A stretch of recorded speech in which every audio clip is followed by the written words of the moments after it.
नमस्कार दोस्तों।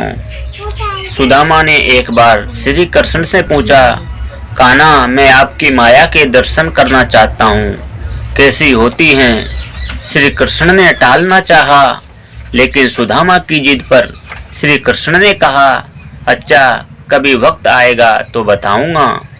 और फिर एक दिन श्री कृष्ण कहने लगे, सुदामा, आओ गोमती में स्नान करने चलें। दोनों गोमती के तट पर गए, वस्त्र उतारे, दोनों नदी में उतरे। श्री कृष्ण स्नान करके तट पर लौट आए, पीताम्बर पहनने लगे। सुदामा ने देखा, कान्हा तो तट पर चला गया है, मैं एक डुबकी और लगा लेता हूँ। और जैसे ही सुदामा ने डुबकी लगाई, भगवान ने उसे अपनी माया का दर्शन करा दिया। सुदामा को लगा गोमती में बाढ़ आ गई है, वह बहे जा रहे हैं। सुदामा जैसे जैसे घाट के किनारे रुके, घाट पर चढ़े और घूमने लगे। घूमते घूमते एक गांव के पास आए। वहां एक हथनी ने उनके गले में फूल माला पहनाई। सुदामा हैरान हुए, लोग इकट्ठे हो गए। लोगों ने कहा, हमारे देश के राजा की मृत्यु हो गई है। हमारा नियम है, राजा की मृत्यु के बाद हथनी जिस भी व्यक्ति के गले में माला पहना दे, वही हमारा राजा होता है।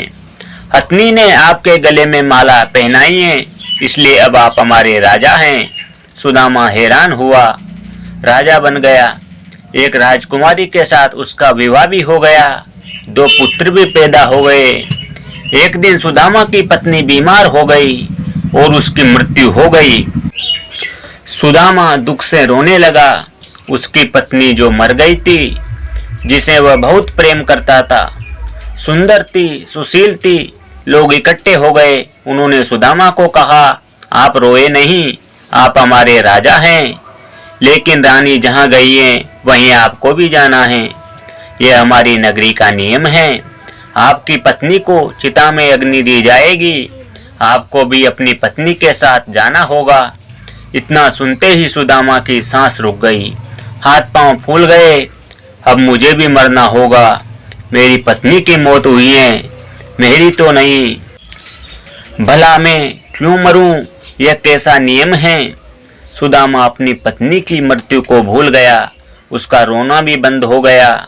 अब वह स्वयं की चिंता में डूब गया। उसने कहा भी, भाई, मैं तो आपकी नगरी का वासी नहीं हूँ, मुझ पर आपकी नगरी का कानून लागू नहीं होता, मुझे क्यों जलना होगा? लोग नहीं माने। कहा, आपकी पत्नी के साथ आपको भी चिता में जलना होगा, मरना होगा। यह कहाँ का नियम है? आखिर सुदामा ने कहा, अच्छा भाई, चिता में जलने से पहले मुझे स्नान तो करा लेने दो। लोग माने नहीं। फिर उन्होंने हथियारबंद लोगों की ड्यूटी लगा दी। सुदामा को स्नान करने को देखना कहीं भाग नहीं जाए। रह रह कर सुदामा रो उठता। सुदामा इतना डर गया कि उसके हाथ पैर कांपने लगे। वह नदी में उतरा, डुबकी लगाई और फिर जैसे ही बाहर निकला, उसने देखा वह नगरी कहीं भी नहीं है। किनारे पर तो कृष्ण अपना पीताम्बर ही पहन रहे हैं और वह एक दुनिया घूम आया है, मौत के मुंह से बचकर निकला है। सुदामा नदी से बाहर आया। सुदामा रोहे जा रहा था। श्री कृष्ण हैरान, सब कुछ जानते थे फिर भी अनजान बनते हुए पूछा, सुदामा, तुम रो क्यों रहे हो? सुदामा ने कहा, कृष्ण, मैंने जो देखा है वह सच था, या यह जो मैं देख रहा हूँ? श्री कृष्ण मुस्कुराए और कहा, जो देखा वह सच नहीं था, भ्रम था, सोपन था, माया थी मेरी, और जो तुम अब मुझे देख रहे हो यही सच है। मैं ही सच हूँ। मेरे से भिन्न जो भी हैं वह मेरी माया ही है, और जो मुझे ही सर्वत्र देखता है, महसूस करता है, उसे मेरी माया स्पर्श नहीं करती।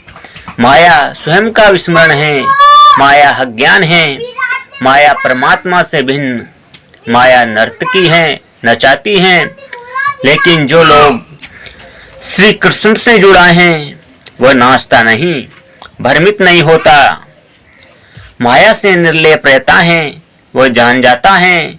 सुदामा भी जान गया था। जो जान गया है वह श्री कृष्ण से अलग कैसे रह सकता है। जय श्री कृष्णा। राधे राधे दोस्तों।